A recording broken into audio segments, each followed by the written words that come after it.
All good to go?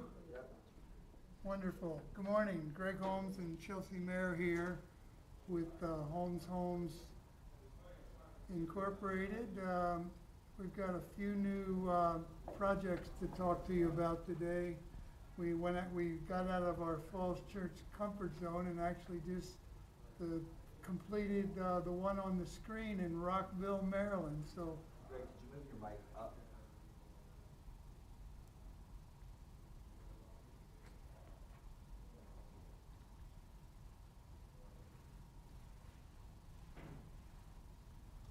is that better? Yes. Wonderful. Yeah, so we just completed one in Rockville, Maryland that we have under I don't think your box is on. something. I don't think your actual box for the mic is on. Oh. I got you. Yep, okay. There you go. All right, let's start over here a little bit. Hi, Greg Holmes, Chelsea Mayer. We're here to talk about our most recent flip. We got out of our comfort zone in Falls Church, where we've been working for the last 2 years for the most part, but we went over into Rockville, Maryland, and took a 1960 Rambler and made it into something quite nice. But before we get into that, I want to talk about an issue that is at the front of our business right now, and that's the appraisal process that is probably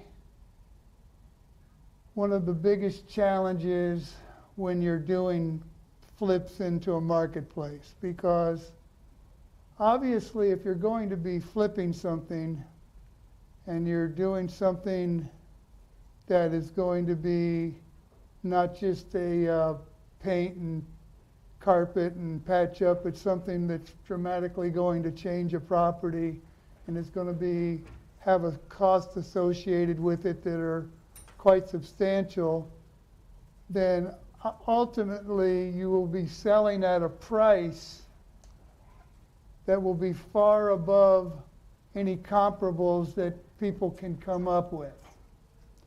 And this house was a perfect example of that.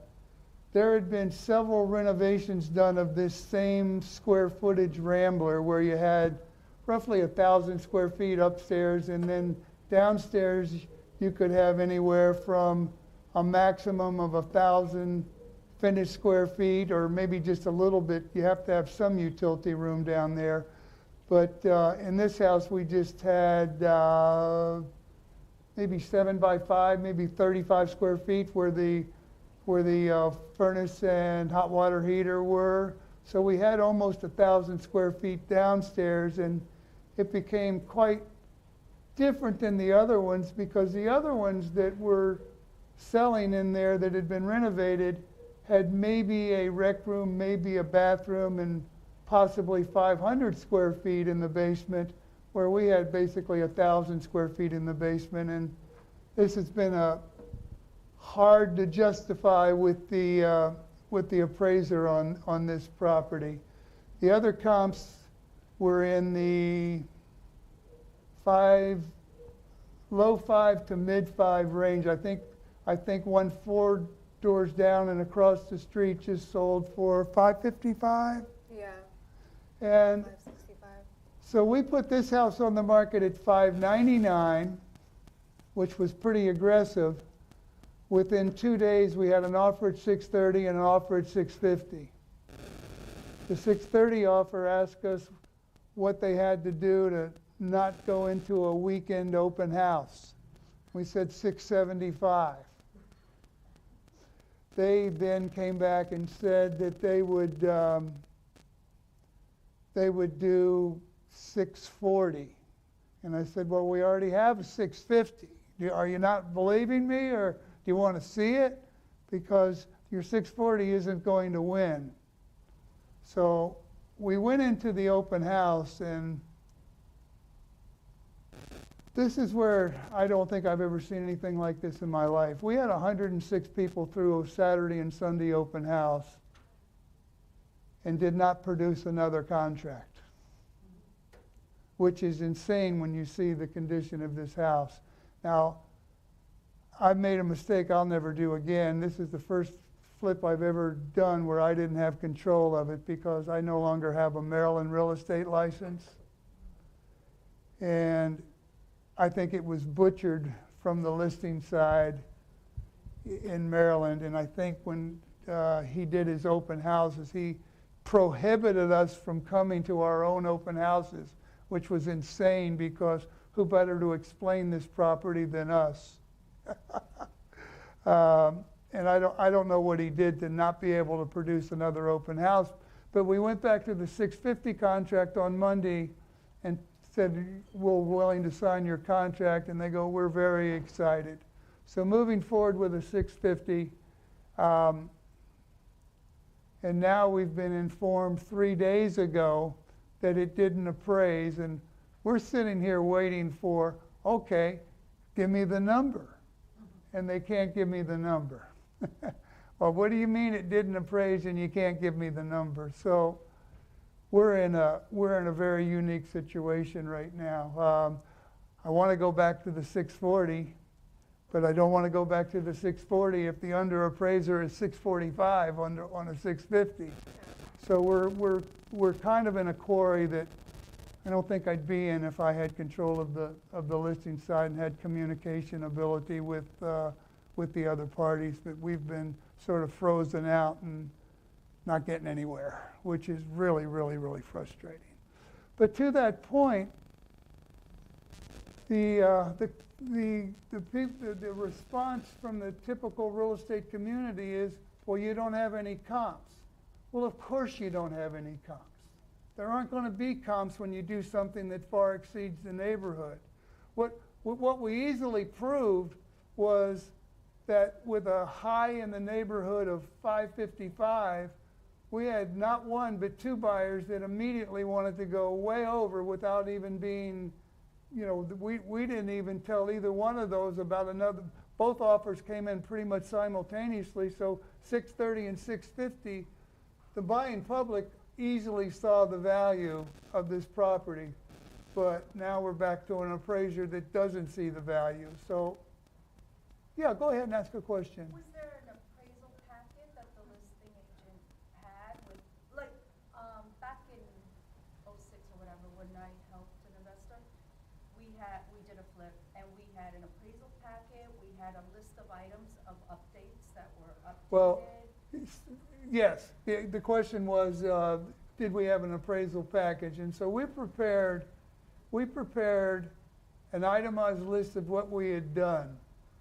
And that entailed on 8.5 by 11, it single spaced, we filled up 2 pages. There really wasn't anything that hadn't been done to this house. I mean, we've gone back and said, was there anything we could have done without doing our typical, let's take the roof off and blow it up into a 2-story house? I mean, without changing it. We did some remarkable things downstairs. There was finished space downstairs, but it was totally unusable, as you'll see when we go through the house. But yes, we did. And then I put an explanation letter and said, our cost of the renovation was $103,000. Another flipper's cost would have probably been $120,000 because we really make more money on 2 real big factors. One is that we buy far below the market. We bought this house at $384,000 off market. And we could have just put it back on the market for $500 and sold it. But the other thing is that my connections on pricing for what we do is just unsurpassed. I mean, I have an $11,000 appliance package in the house that I paid $3,400 for.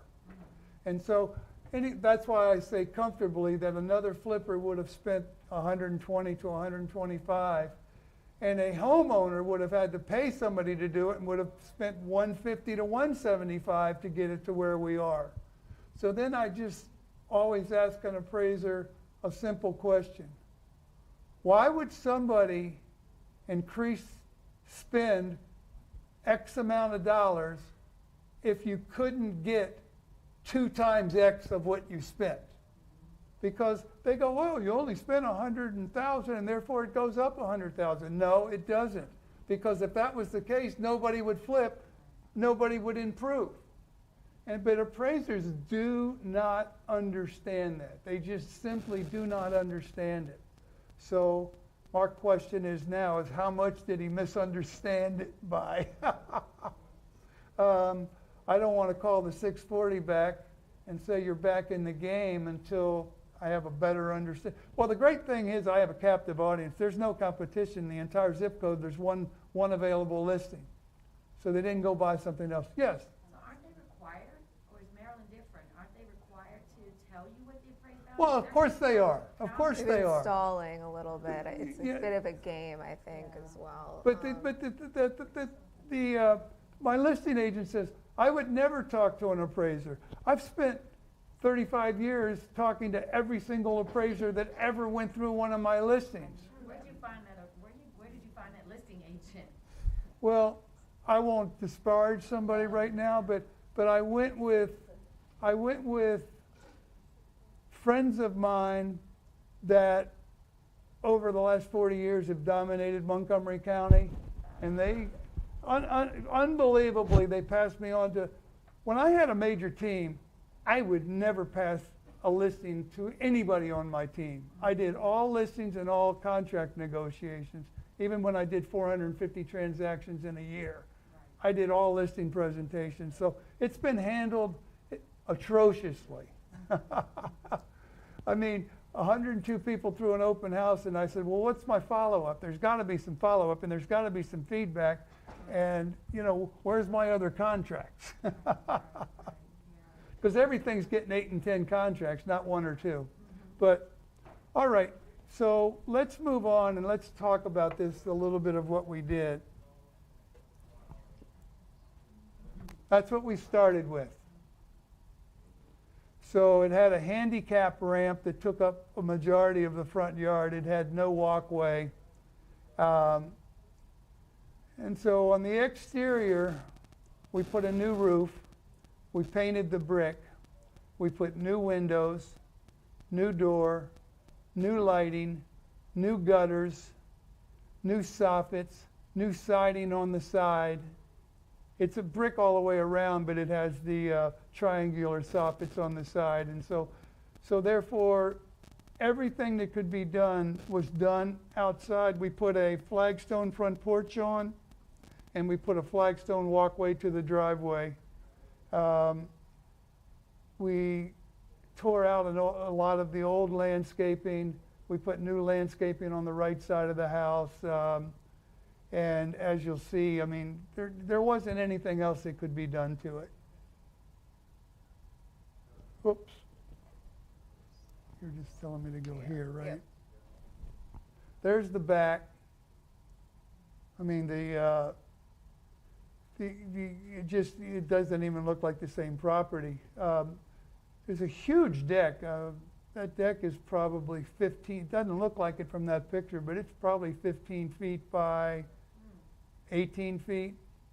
So it's a very big deck. We had to re-support it. We took all the columns out. The columns had a very funky design on it, so we replaced every column running around, and when we replaced all the top boards on the deck, and then we re-supported the deck and kind of made it look, and then we closed it in with lattice. There's the living room before and after, and as you would see, they were rainbow aficionados because they've got every color imaginable in this house. We sanded and refinished the hardwood on the main level. And then we used luxury vinyl plank flooring. And then there was absolutely no lighting. I mean, it was very dim in there. So we put, I don't know how many can lights in that room. It's hard to see in that ceiling, but we've got, I think we put 24 recessed lights in the house. So we really brightened it up.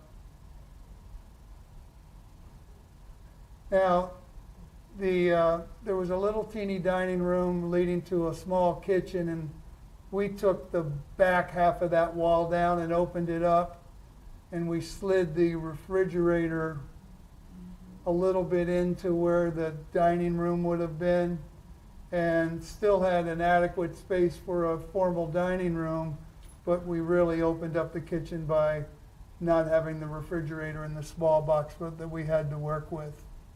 And then we ran the flooring all the way through the kitchen as well. So if you look to the right front of the refrigerator there, you'll see a line there, and so that was our transition piece between where we added hardwood flooring as opposed to what had been existing. So now we've had blue and we've had yellow. We ripped it out and started completely over.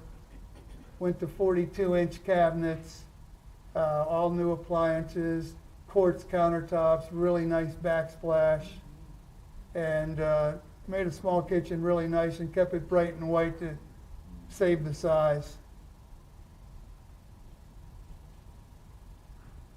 Now, this is just a different view of it.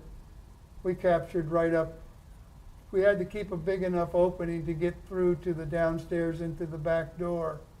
And we were able to do that by sliding everything up a little bit.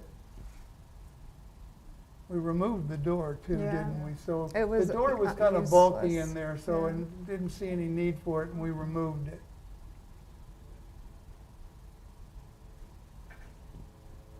There was there was an upstairs bathroom and a downstairs bathroom, and we worked with the same space, but completely redid it. And we tiled the entire bathroom in mosaic. Now that's usually cost prohibitive because those mosaic 12 by 12 pieces cost $12 to $14 a piece. But I was able to get a pallet of it at $2.99 a piece, and was able to tile an entire bathroom up to the level where you see it around the entire bathroom. It really turned out spectacular. Very small bathroom, but it ended up Yeah, quite stunning. beautiful. This was a bedroom that we ripped out paneling all the way around it, some lousy built-ins, and just started over. And that one was a different, see the hallway's Yeah. blue, but this one was like Teal. aqua. Is that a vent in the wall? Or it looked like there was something right there? A vent, yeah. Yes, So the vents are inside the wall. the vents are inside the wall. And then we got to the lovely purple bedroom. I use an interior gray called Silver Chain, and I'm a little partial to it. I think I've used it on seven houses in a row now. This floor was in really bad shape. It had a huge stain. I mean, it's incredible what just refinishing floors can do. I mean, we could have, That's Yeah, a that was a really tough massive stain there in the stain, middle of yeah. that, and we've pretty much almost 100% eliminated it. Wait, they're the same floors? Yeah. Finished? Oh, Mhm. wow. Okay. I thought it was the, It looks like the plank there, doesn't it? right. The plank was done in the basement, which you'll see. And there's the basement. And the basement went to a third color of blue. It was very chopped up in that there was a bulkhead, but the bulkhead on the left side there had about a 2-foot gap in the ceiling, and we just ran that bulkhead all the way through, so it was a continuous bulkhead, and then we left the cutout you can see the cutout there, we left that cutout so that you could get into what became a huge bedroom. There was a huge side-by-side rooms. One was a tiny bedroom, and the other one I think was used as a dark room, and it was a dark room. And we took the wall out between those two, and as you'll see, we ended up with quite a bedroom downstairs. That's the other end of it. And so that's the dark room we took out, and then we not only had a huge bedroom, but we had a double wall, a double set of closets. So it serves perfectly if somebody wants to have an apartment downstairs, because it's like the bedroom in the house. Yeah, a lot of people that came through considered it as potentially as a rental property, because there's a separate entrance, there's a laundry room / kitchenette downstairs, and then a fabulous bathroom that we redid as well. And there was popcorn section ceilings, and we just re-drywalled everything. And now there was this little room that was not a bedroom. It had a utility closet where the hot water heater was, and there was no need for that closet to run the full length of it. And so we expanded the width of that from 7 feet to 9 feet so that it really became a bedroom. And then we turned around, and all we did was put a catty corner closet for the hot water heater, so that we could have a For the sump pump. for yeah. the sump pump. And we built the closet at the front end of that room, because it was 14 by 7, so we had plenty of room to put a closet on the front end, but not a true bedroom if you're only 7 feet wide. But when we got it to 9 feet, so now we jumped, and this was another point. Nobody has 5 bedrooms, and we ended up with 5 real bedrooms.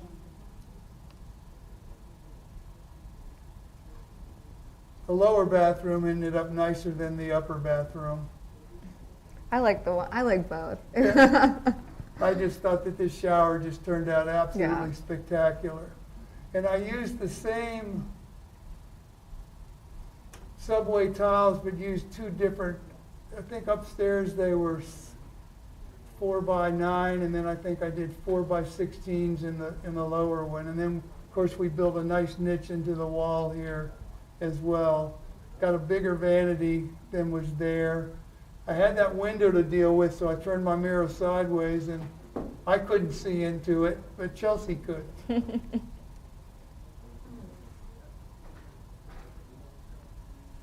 And this was a could be a combination. There was a refrigerator in there, and there was a Stove. wet bar, and there was Yeah. a stove, but I wanted somebody to use their imagination here. The cabinet ran the full length and blocked in the dryer, so we cut it off and then put a nice top on it, put a nice new sink, dressed that cabinet up like a new cabinet. It turned out fabulous, and then we allowed full access to get to the washer dryer.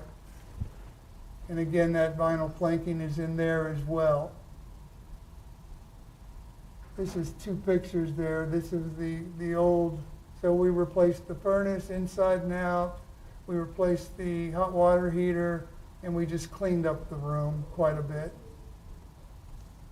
I usually don't show utility rooms, but this one turned out rather attractive, except my photographer didn't remove a piece of lumber there that I said, "What are you doing?"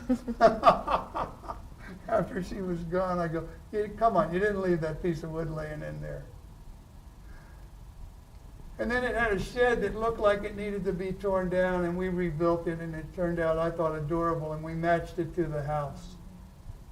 I call it a she shed.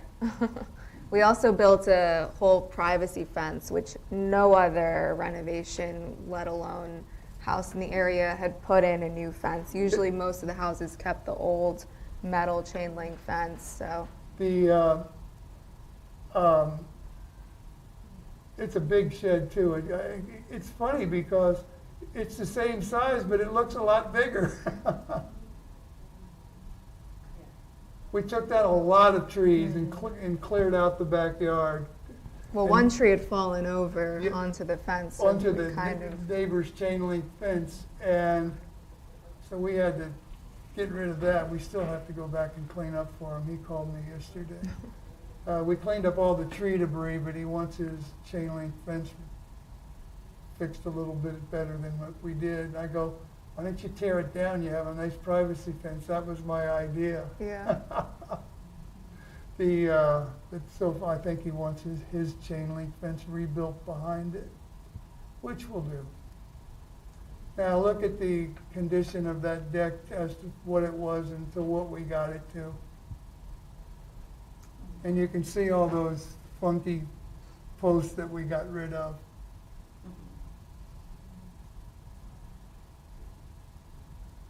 The side entrance was like horrendous to try to go into, and it turned out beautiful. So we had to, the sump pump there wasn't working.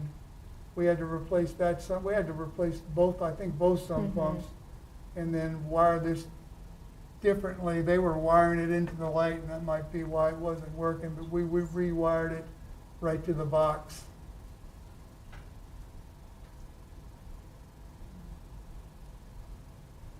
And there's the side view. Yeah, and most people don't do shutters all around the entire house, and we just thought, you know, it would just add an extra pop to the house, and it makes it so much more appealing, I think. And that was all new siding on both ends as well. And this is, I'll talk a little bit about this one, but this is back in Falls Church. This one will be finished in about a week. But there was our starting point, which was a 798 square foot Cape Cod. And we bumped, so at the midpoint of the house was 33 by 24. So at the 12-foot mark, we popped it out 3 feet. And if you remember, this one is 6726 Barrett. We did the same thing at 6718 Barrett, but we didn't put that side bump out. And now what we ended up with was a full-size dining room on the main level, and we ended up with spectacular secondary bathrooms upstairs, where before we really had to squeeze bathrooms in, and this one blows away the other one. But the house now looks almost dramatically bigger because of that bump out. And so from that angle, it really, really, really looks good. But so upstairs in the original Cape Cod was a 33 by 10 room that only had 18 inches in the middle of that room that had full height, and that full height was only 6'6". So I could barely stand up in the middle, but if I took one step either way, I'm walking into walls, because obviously on the Cape Cod it just follows the ceiling down. And by going straight up in that box, that extra 800 square feet upstairs is now dramatic, because we have 3 bedrooms that are like 16-13, 14-13, and 14-12, so they're enormous bedrooms. A laundry room and 2 full baths, and the baths are spectacular. So there's a second master bedroom upstairs. There is a master bedroom on the main level, so it become, and then we put an addition on the back, and so we took 798 square feet, and we're about 2150 square feet now. No basement, so 2150 above grade. The last one we bought for $447 and sold it for $946. This one we bought for $415, and we're going to list it next week for $989, $999, and I'm going to be shocked if it doesn't go way over.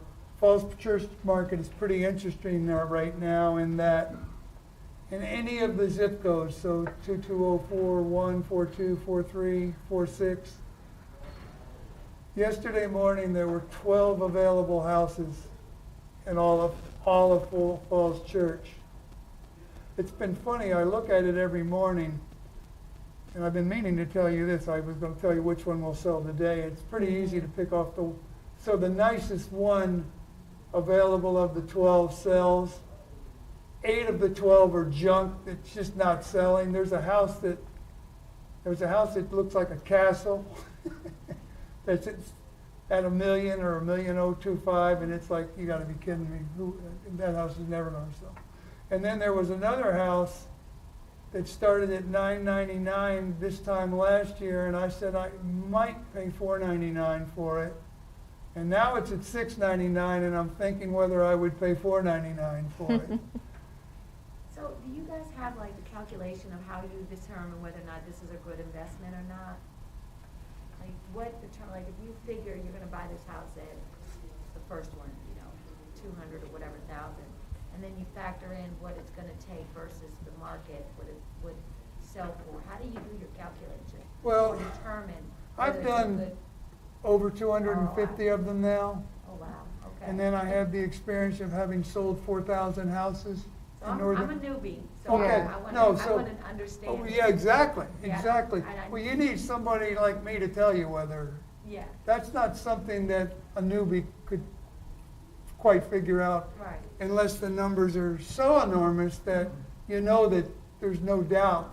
I mean, like Rockville was an interesting property because we bought it at least $100,000 under the market at 384. So, but it's still not a complete no-brainer. It's 650 our profit, might be 130 our walk away. But if that appraises gets beat up, that's going to just come right into the bottom line. So the only reason we made the money we made was that we acquired it at a level that, and then we were able to improve it at a level cheaper than anybody else. And I mean, if we can do 6 figures minimum on a deal, then Yeah, most investors aren't even doing that. I mean, a lot of investors now are okay with, what, if you're okay 8% with, return? I mean, something you could get in the stock market or something, whereas, we're shooting for double-digit returns. But that's all a matter of our purchasing power, both when we buy the house and then purchasing power with the materials too, because we have multiple projects going on, so we have similar contractors that are working on multiple projects, and so therefore you're spreading the cost a little bit, and same with materials. So Well, how does someone like me learn to do what you guys are doing? you're going to shadow somebody. Yeah. I mean, that's essentially that was my question about a year ago, and I met Greg at one of his open houses at one of his flips, and kind of started following him around his different projects, and then I think a lot of what you have to do is kind of offer value. So I offered to help him find more properties, and so you being a realtor, I'm sure you have access to a lot of different properties, But and I'm told that they're not the ones that's on the market. Without Yeah. question. Yeah. You can't, Yeah. like right now, the cheapest house in Olive Falls Church on the market is $629. yeah. And so what we have this one you see on the screen, and then we have another one that's 3 doors down from this one, and then we have another one that's 2 blocks up the street that were acquired in the 4s. You can't, I mean, so now the question becomes, if I've got to pay $550 to stay in this neighborhood, I've got to build bigger. Right. I mean, I'm already, this might not be big enough to make it work. Right.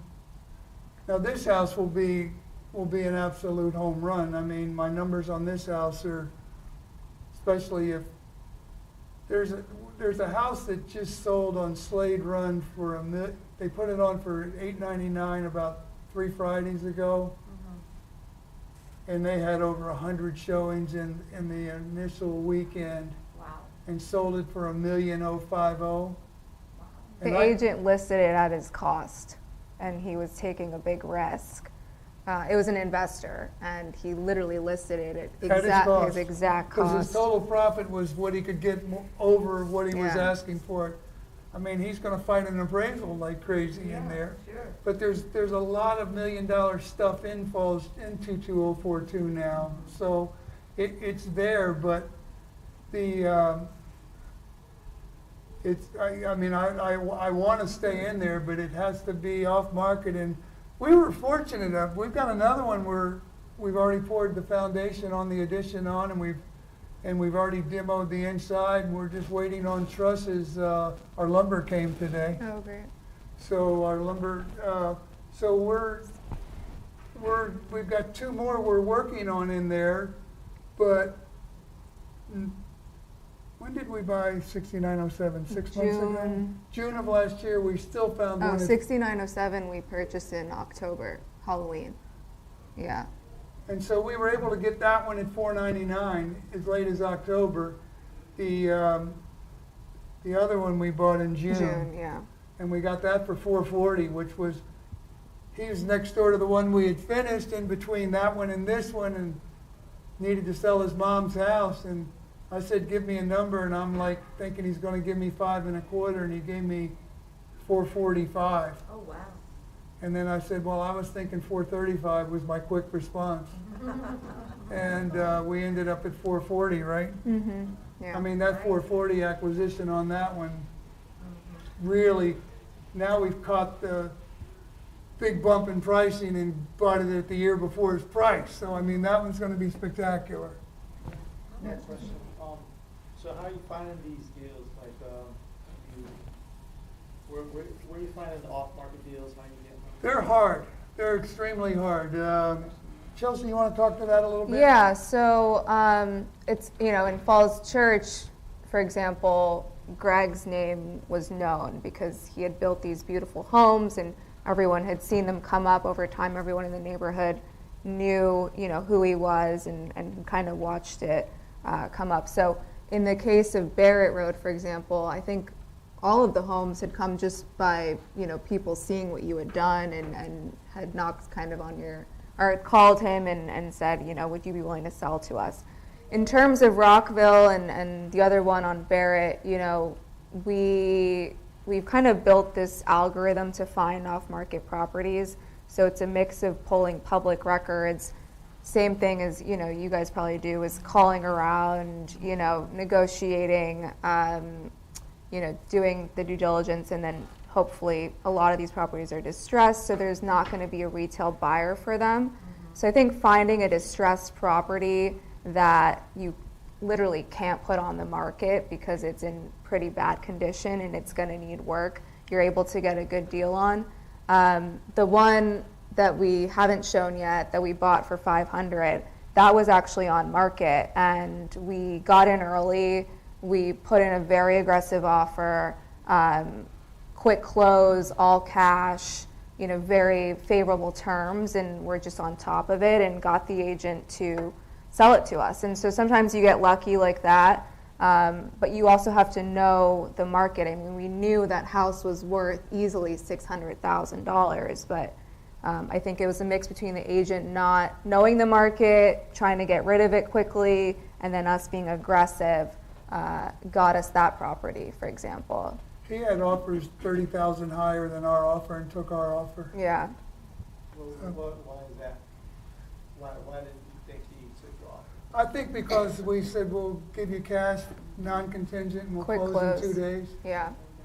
I mean, we were known on that street of people that were gonna close on a house because we had 5 other properties on that street that we had done. So But there was basically a tear down we were looking at, and what did they want for that? They wanted 5 1/4. yeah, well, that was what we got them down to. They were initially asking $600 for that, and it was just it would have been the exact lot size as the one that we bought for $500, but it was just one of the most atrocious homes I've probably ever seen. I mean, it was dilapidated. Everybody said it was a tear down. Yeah. But it sold for, didn't It ended up selling for $525. Yeah. $525. And you'd have to be real good for it not to be a tear down. Right. Whereas the house that we bought for $500, the structure is beautiful. We can keep everything, you know, It on the also whole had a first 16 floor. by 16 shed with electricity. Yeah. The, the grounds were beautiful. We're not even, we're only going to put a full-length dormer on the back of the upstairs. And, I mean, our budget's $40,000 to $45,000 on that house with an acquisition of $499, and it'll sell mid-sevens. Do you only stay in a particular area? Well, I like it, and you know, you were talking, you know, find an area, Yeah.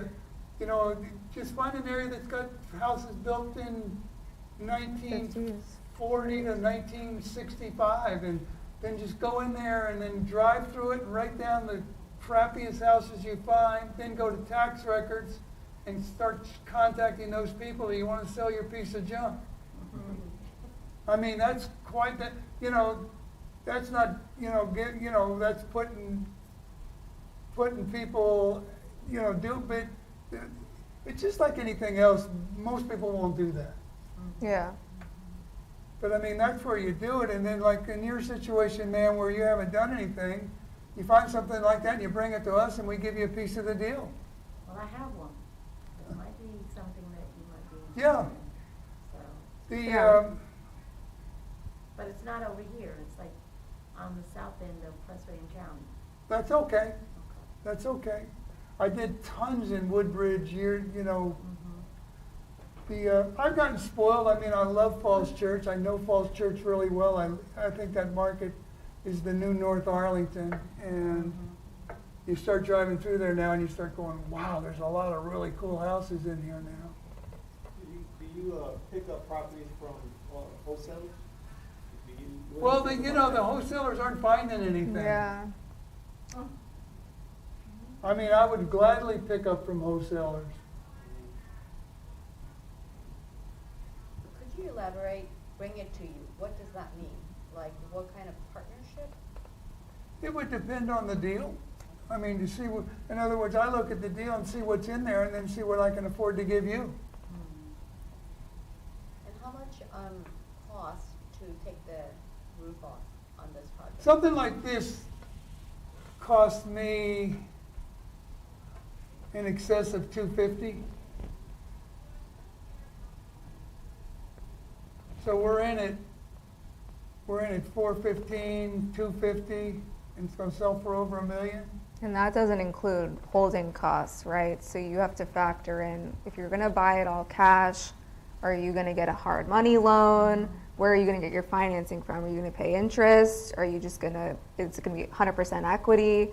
You know, so you have to factor in, I mean, this he's held for over a year. He was getting rental income. I've held it for 2 years. 2 years, wow. So, That's you why I know, got it for $415, and then the owner stayed in it for a year at $2,000 a month. But carrying cost has been negated due to price increasing. But, you know, how much longer is that gonna happen? So you gotta, I don't think I'd take the risk I took 2 years ago. mhm. I mean, right now I'm looking, how can I get in and out in 90 days? I mean, we did Rockville in 79 days and we Yeah. did absolutely everything to it. There wasn't, I don't think, we were trying to say, was there anything else we could have done, No. and there wasn't. Yes, So this construction work that you're doing, do you have all this staff on payroll or are you subbing? no, nobody's on payroll, they're all subcontractors. I'm the general contractor. We Yeah, and just- we didn't talk about permits, but permits are, you know, another time factor you have to consider. I But mean, not anymore. yeah, this, This permit took 7 months to get. And then we just did 6907 and 6720, and we did them in 8 days. Both of them, 8 or 10 days. Why was the difference? Why 8, 9 Well, months? when you could no longer go in the county, it was just, the system just stopped overnight. They're still not in person. You still can't go in there and do it. If you could go in there and do it, you could get it done in a day. But I'm very happy with 7 or 8 days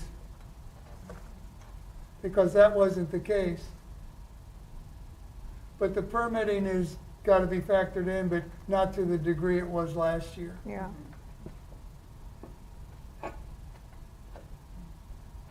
Any other questions? Yes. So, you're an investor that flips. You do not help a consumer? I do. You I do. Okay. And we just, what's the property that I just, I'm doing, I just finished one for somebody. Who did I finish one Oh, for? the bathroom Well, yeah, I just did a bathroom for somebody. The, the one. but the before that, what was I doing? I did another one. I did a big two, one. yeah. The Jeff's Jeff's Palmer, place, yeah, out in Chantilly. We Yeah. went in and we did a $60,000 get it ready for market, and it sold for $120,000 more than it would have sold for if we hadn't done that. And it sold in the first hour. So in that scenario, you're the general contractor? Yes. You're subcontracting it with the handy, or the contractor? My crew will just come in and do it. Are you, so, say homeowner wants to sell their home, they need $60,000 worth of work, are they paying you upon closing, or how's that? Depends on my cash flow at the current time.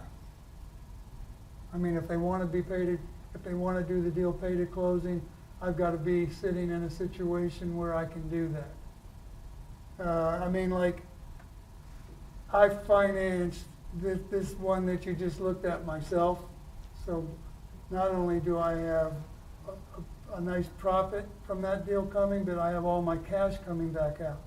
So in a situation now, I'm flush to be able to do that for somebody. It just depends on my current situation. Before I close that deal, I'm not.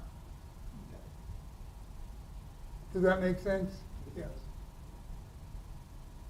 Anybody else? If you want to come see the progress on my 2 Falls Church properties, we'd be glad to show them to you. Bring us buyers. But this, the house that this one now is truly spectacular. Did some really neat touches to it. Did a tankless hot water heater for the first time, and high efficiency where kilowatts is double the typical, which means it'll support 2 showers at the same time. I just don't know how water's going into a unit that big and coming out and it's hot. Like, I haven't figured out that technology yet. I guess it's amazing. And then we just did a few high-tech things in there that turned out real nice. Got push button mirrors The other cool thing we're doing now that is light up. Yeah, LED mirrors. We're getting the home certified as a green home, and a lot of these younger millennial buyers are really attracted to that. We got a really high score in Rockville, and it's an older home, and we scored I think 10 points better than every other home in the area, and we are considered a certified green home and an Energy Star rated home, and so it's kind of a neat thing that most builders are not doing at all in our area. I'm not purposely doing it, but what we are doing is far better than, once we're tested, we're coming out really Yeah. good. Well, thank you. I appreciate the time. Appreciate the turnout. Thank you.